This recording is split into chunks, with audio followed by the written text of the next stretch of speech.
But first, back to the bench. The Supreme Court kicking off its new term today with only 8 justices amid the confirmation controversy with Judge Brett Kavanaugh. I spoke with Senate Judiciary Committee member Senator Lindsey Graham this weekend about last week's hearing. I asked him about plans to find out who leaked Dr. Christine Blasey Ford's confidential letter to the media detailing these sexual harassment allegations.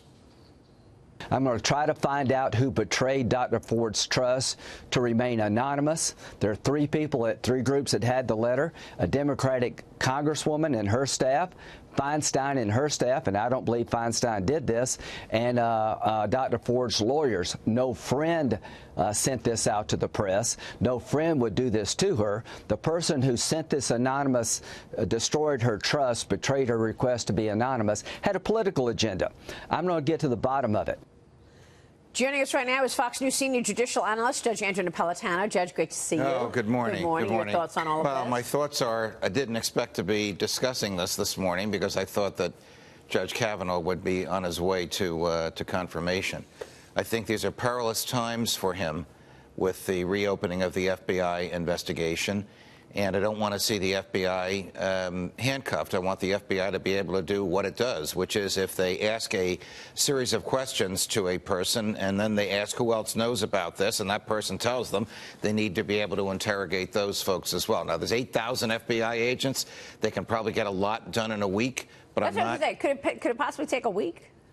Well, you know, they interviewed 22 people in 4 days for the Anita Hill allegations, and almost all of those people testified. So I don't know.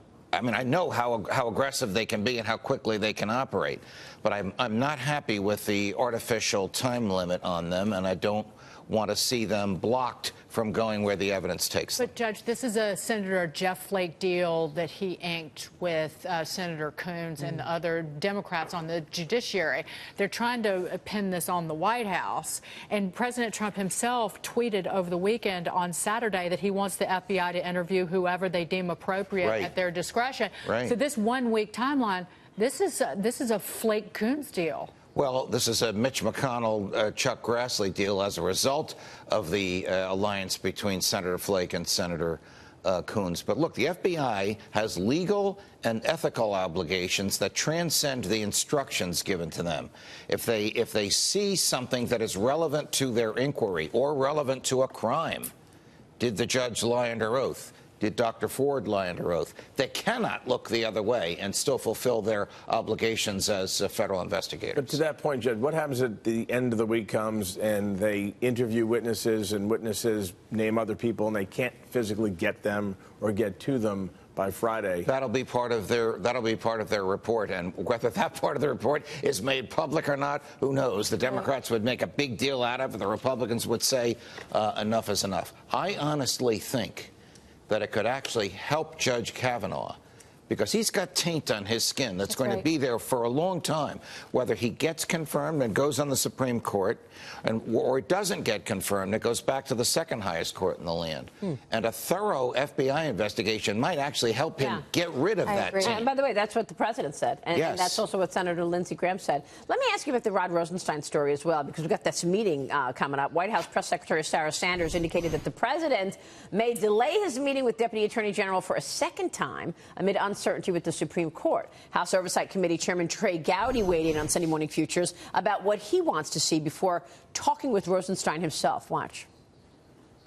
I want to see the memos. I never thought I should have gone to journalism school to get access to Andy McCabe's memos instead of running for Congress. I mean, think about that for a second.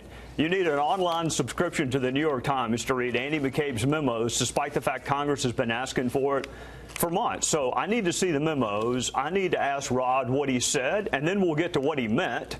Those may or may not be the same thing. Rod deserves to be heard out. And I appreciate the president talking to him this week, and we're going to talk to him. I want to know what he said.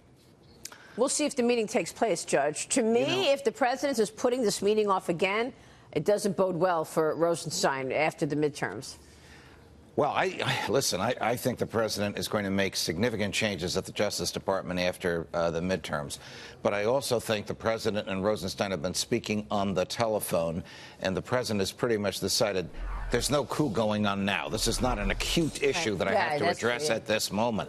I have to deal with the base, deal with this new U.S.-Mexico-Canada agreement, and get Judge Kavanaugh confirmed. I also think that Deputy Attorney General Rosen Stein's agreement to speak with members of Congress off the record, but still truthfully, has taken a little of the tension out of this.